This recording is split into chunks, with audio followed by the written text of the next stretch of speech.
बांग्लादेश में हिंदुओं को ढूंढ ढूंढ कर बुरी तरह मारा जा रहा है।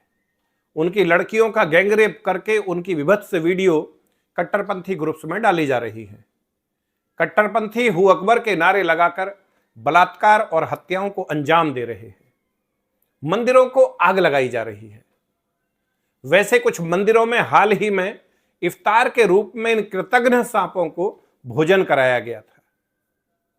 ये उन मंदिरों को सोच रहे हैं कि उन्होंने क्या किया। जिस बंगाली भद्रलोक की मानसिकता दिल्ली और हिंदुओं की बजाय बांग्लादेशी कट्टरपंथियों को गले लगाने की है, आज रविंद्रनाथ टैगोर की मूर्ति ढाकर उनकी टूटी नाक पर वो लोग मूत्र विसर्जन कर रहे हैं। वो तो मुजीबुर रहमान की मूर्ति पर भी ऐसा कर रहे हैं। उनसे आप क्या आशा कर सकते हैं। आरक्षण के विरोध में आंदोलन शुरू हुआ, सरकार ने घबराकर आरक्षण खत्म कर दिया। तब फिर वो आंदोलन सरकार गिराने का बन गया। 1971 में बांग्लादेश बनाने में सहायता करने के कारण कुछ हद तक भारत का एहसान मानने वाली प्रधानमंत्री शेख हसीना का तख्ता पलट कर दिया। देश छोड़कर भाग निकली, वो जान बचाकर भागी, बात खत्म। इसमें हिंदुओं का, उनकी बहन बेटियों का या फिर मंदिरों का तो कुछ लेना देना नहीं था। परंतु यह गलतफहमी आपको थी, उन्हें कोई भ्रम नहीं है।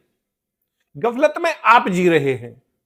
कट्टरपंथी तीन तरफ से हम पर हमला करने को तैयार है। एक पाकिस्तान, दूसरा बांग्लादेश और तीसरा किस दिशा से नहीं पता। अगर तीसरी दिशा हमें पता नहीं है तो इसका अर्थ है कि हम केवल रील देखने या फिर रील बनाने वाले एक नंबर के गधे हैं या फिर धूर्त किस्म के छदम सेकुलर है। तीसरी दिशा आपका पड़ोसी कट्टरपंथी ही है। वो बस इंतजार कर रहा है मौके का।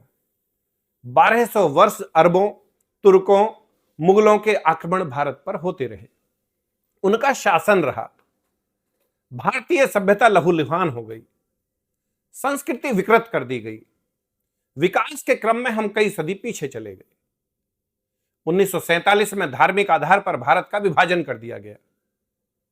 दुनिया का सबसे बड़ा विस्थापन हुआ, भारी मारकाट हुई, हमारी ही भूमि पर पाकिस्तान और आज का बांग्लादेश बना दिया गया। यह प्रक्रिया अभी भी जारी है। घोषित डॉक्यूमेंट है कट्टरपंथियों का 2047 का। उस डॉक्यूमेंट पर अमल होता भी दिखता है रोज खबरों में। यह हमारे आसपास हो रहा है, पड़ोसी जिलों में हो रहा है, पड़ोसी देशों में हो रहा है और आज अभी बांग्लादेश में हो रहा है। 50 साल बाद भारत में भी यह सब कुछ होगा और जनसंख्या के आधार पर होगा, जनसांख्यिकीय असंतुलन के आधार पर होगा। परंतु हम अभी भी डिनायल मोड में हैं और महत्वपूर्ण लोग भी डिनायल मोड में हैं। हम सब तो जातिगत खाई को और अधिक चौड़ा कैसे किया जाए उसमें लगे हैं। यह भी ध्यान रहे कि बांग्लादेश में हिंदुओं की चुन चुन कर की जाने वाली हत्या हमारे दलित समाज के भाइयों की हो रही है। कुलीन वर्ग जो कि अपने आप को भद्रलोक कहते नहीं अगाते, वो तो 1971 में ही भाग आया था भाई। इस पर भी पूरा लेफ्ट विंग, दलित चिंतक ग्रुप और लिबरल सेकुलर गैंग सबके सब चुप हैं आज। क्यों जानते हैं क्यों? क्योंकि मरने वाले हिंदू हैं। आज के बांग्लादेश को देखकर कल के भारत के हालात साफ समझ आ रहे हैं। कश्मीर, असम, पश्चिम बंगाल, केरल, लक्षद्वीप सहित अन्य कुछ राज्यों के बहुत सारे जिले जनसंख्या असंतुलन के कारण आपके हाथ से निकलने की ओर अग्रसर हैं। और इतना ही नहीं, शेष भारत पर भी उनका काम अनवरत जारी है। परंतु हम इस खतरे की ओर से आंख मूंद कर बैठे हैं, मात्र एक संतान उत्पन्न करने तक सीमित रहकर। हम उनका काम और भी आसान कर रहे हैं। सबको पता है कि अपनी आंख बंद कर लेने से कबूतर सुरक्षित नहीं रह सकता। मौका मिलते ही बिल्ली झपट्टा मारेगी ही। वर्तमान हालात के तात्कालिक खतरे और भी बहुत बड़े हैं। बांग्लादेश के सिलहट, खुलना, चिटागोंग, राजशाही, रंगपुर क्षेत्र की ओर से हमारे पश्चिम बंगाल, मेघालय, त्रिपुरा, असम और मिजोरम में हिंदू आबादी के पलायन की आड़ में उनके कट्टरपंथी भी भारत में घुस सकते हैं। भारत में मौजूद 20 करोड़ से अधिक कट्टरपंथी और उनके 30 करोड़ वामपंथी हिंदू समर्थक इन परिस्थितियों में राष्ट्र के विरुद्ध कुछ भी गलत कदम उठा सकते हैं। सोशल मीडिया के माध्यम से वर्तमान नेतृत्व को तानाशाह बताकर भारत में भी ऐसे तख्तापलट की संभावना का नैरेटिव सेट करने का प्रयास किया जा रहा है।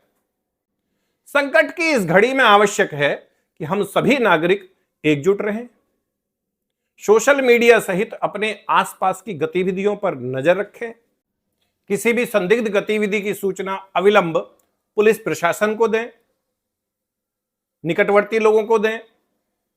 जेएसएफ के नॉर्थ ईस्ट सहित देश भर में फैले सभी भाई बहनों से आग्रह है कि आप भी अपने आंख, कान, नाक खुले रखकर अपनी सनातनी भूमिका का ईमानदारी पूर्वक निर्वहन करें। सरकार को भी भारत के हितों की रक्षा के लिए किसी भी हद तक जाने को तैयार रहने की आवश्यकता है। बांग्लादेशी हिंदू हमारा ही खून है, परंतु उन्हें भारत में बुलाने की आवश्यकता नहीं है।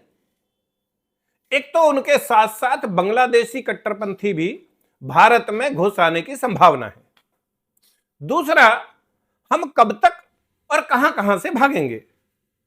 बांग्लादेश की नई सरकार हो या फौजी रिजीम, किसी की भी चिरौरी करने की आवश्यकता नहीं है। स्पष्ट चेतावनी रहे कि अब अगर एक भी हिंदू को खरोंच आई तो उन लोगों के लिए बांग्लादेश में से एक अलग हिंदू देश बनाने के लिए हम किसी भी हद तक जा सकते हैं।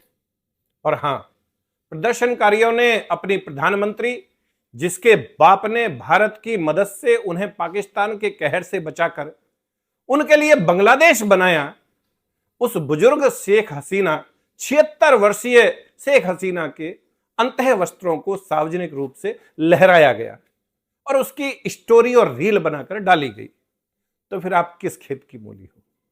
जाग जाओ, नहीं तो खैर, आज नमस्कार नहीं।